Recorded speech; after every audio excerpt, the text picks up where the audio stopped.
Deep within the shadowed silent abyss of the underworld rests a massive boulder doomed to roll endlessly down the sloping hillside. Sisyphus, once the cunning king of Corinth who dared to outwit the god of death, is condemned to an eternity of unceasing toil. His life is woven with clever intellectual battles against divine will and absurd fateful endings, yet it breathes with a serene philosophical beauty that lingers softly in the heart tonight, accompanied by the gentle glow of flickering hearth flames. We step into the inner world of this clearest-minded prisoner trapped in eternal labor. Within this unhurried tale that settles softly in your mind, you will come to understand that true inner peace always arrives the moment we choose to accept the fate laid before us. If mortal death could be delayed by wit and scheme, what tactics would you wield to gamble and bargain with the immortal god? Sisyphus twice outwitted Thanatos and sent the god of death away empty-handed, only to receive the most despairing punishment the Olympians could devise. Yet this is no mere tale of sorrow and suffering, it is a wondrous journey of reclaiming self amid life's inherent absurdity. Follow the low soothing cadence of quiet narration, drift into the hazy threshold between wakefulness and dream, and watch as that heavy rolling boulder crushes away all your anxiety over the passing of time. Let Sisyphus' unyielding perseverance and quiet calm carry you gently down into the deepest, most undisturbed slumber. The immortals believed the cruelest punishment one could endure was to fade away within hopeless repetitive labor without purpose or end. Yet with every slow stride Sisyphus takes as he walks back down to the foot of the hill, he claims a kind of absolute spiritual freedom no god can take away. He was a master of political intrigue, a fearless rebel against divine order, and a wise soul who found his own steady rhythm within an endless, looping cycle. Tonight we set aside the weight of heavy burdens and worldly pressure and dwell only on the restraint and tranquil poise he possessed far beyond the boundaries of life and death. Breathe in the quiet rhythm mirrored in Sisyphus' unending labor. Feel the profound stillness of the late night settle over your spirit and drift slowly into boundless peaceful rest. Beneath the dim eternal twilight glow permeating the underworld, a lone figure forever bends forward, straining to push a rough immense granite boulder up the rugged mountainside. Each time he draws near the mountain peak on the verge of completing his endless task, the massive stone always rumbles loudly under its own weight, tumbling crashing back down to the shadowed foot of the slope. Once more the gods of Olympus deemed no torment in all existence more brutal than this futile unending labor with no hope of finish or release. The name of this condemned soul is Sisyphus. Tonight, accompanied by the softly flickering glow of the hearth, we follow this tranquil unrushed story and wander deep into the untold life and inner wisdom hidden behind his eternal punishment. Sisyphus was far more than a captive sinner bound to the underworld. He was the most cunning king who founded Corinth, the only mortal in history to outwit and trap the god of death. Not once but twice he lingered on the fragile edge of divine order, weaving breathtaking games of strategy and wit, using mortal intelligence to challenge the unshakable authority of heaven. His fate of rolling the boulder uphill in an endless loop seems a symbol of utter despair, yet hidden within this repetitive cycle lies one of the deepest quiet victories the mortal spirit can ever attain.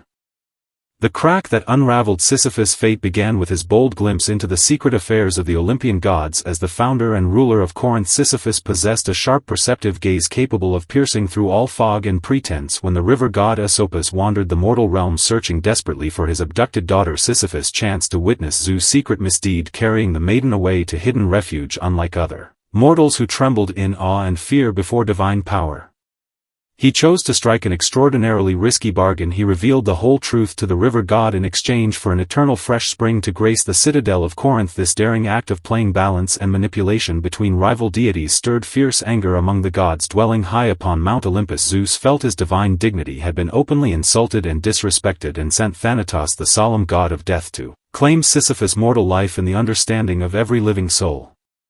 Death was an unescapable final destination, the destined end for all mortal kind. Yet Sisyphus waited calmly within the shadowed corridors of his royal palace, prepared for the god of death's arrival with a set of specially crafted enchanted chains held firmly in his grasp.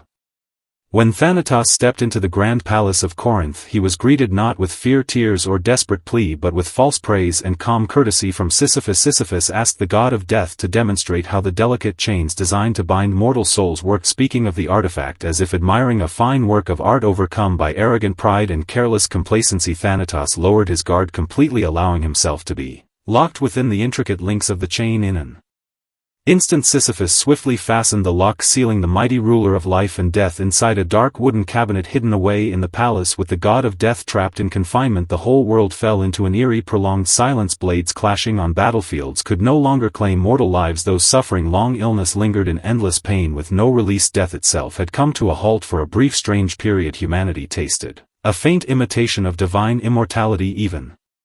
Though it was nothing more than a chaotic unnatural illusion, Sisyphus wandered leisurely through his palace gardens, tending to flowers and plants, listening calmly to Thanatos' furious pounding and angry shouts from inside the cabinet. His expression remained untroubled and serene. With mortal wisdom he had severed the most ironclad law of nature merely to seize a little more freedom to linger beneath the warm sunlight of the mortal world. This moment stood as the peak of his clever political wit and trickery, yet it also marked the beginning of his descent into the absurd, endless abyss of fate.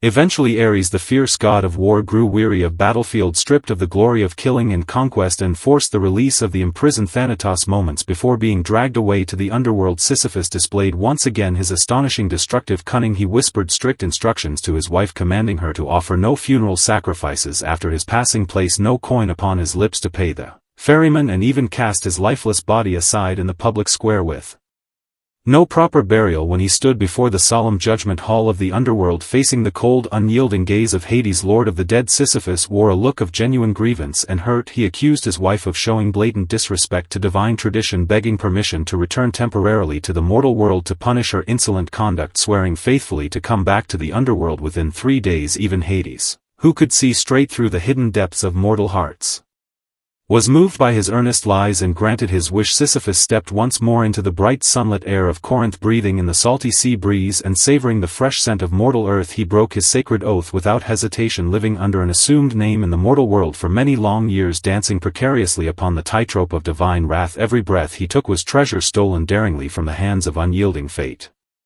The patience of the Olympian gods was not endless, and at the close of one quiet evening Hermes, the divine messenger, descended with his sacred wand pointing directly to Sisyphus' hiding place. When he stood once again before the judgment seat of the underworld, all excuses, pleas and clever deception rang hollow and meaningless. Hades denied him a swift, merciful death, condemning him instead to the eternal torment of pushing an enormous boulder up the unclimbable barren mountainside beneath the pale, ghostly moonlight of the underworld. Sisyphus began his first labor of toil. His muscles tensed and strained, beads of sweat dripped down his brow, the rough texture of the boulder grinding against his calloused palms. He listened to the low rumbling scrape of stone against barren earth, the only steady rhythm echoing through the desolate realm of the dead. Every time he neared the summit, glancing toward the faint hint of release beyond the ridge, the boulder always slipped free, rolling back down the slope as destined. He watched the shadow of the falling stone in perfect quiet, making no sound of cursing, no cry of sorrow or despair. He simply turned slowly toward the foot of the hill, his steady, unhurried, solemn stride becoming the most sacred, meaningful moment in Sisyphus' eternal existence. Across endless passing ages, this meaningless, repetitive labor nurtured a strange, profound clarity deep within Sisyphus' soul. He gradually came to realize that the moment he accepted the unchanging truth that the boulder would always roll back down the mountain, the punishment lost all its power to torment and break his spirit. He grew familiar with every bump and groove carved into the massive stone, memorized the path of every grain of sand along the winding mountainside. His labor no longer existed to chase an unattainable empty goal. It became proof of his very existence and inner resolve. As he trudged upward with the boulder, he let his mind wander back to the sacred spring of Corinth, to the day he trapped Thanatos within the palace cabinet. Through quiet, focused contemplation he carved out a vast, independent spiritual realm entirely his own within the cage the gods had built for him, as great philosophers would later observe. The moment Sisyphus turns to walk back toward his boulder, he stands greater and stronger than the fate bound to him. He became a thorough realist, finding unshakable inner stability amid utter hopelessness. That rolling eternal boulder transformed from a tool of divine torment into his only true constant companion in the cold, indifferent vastness of the universe.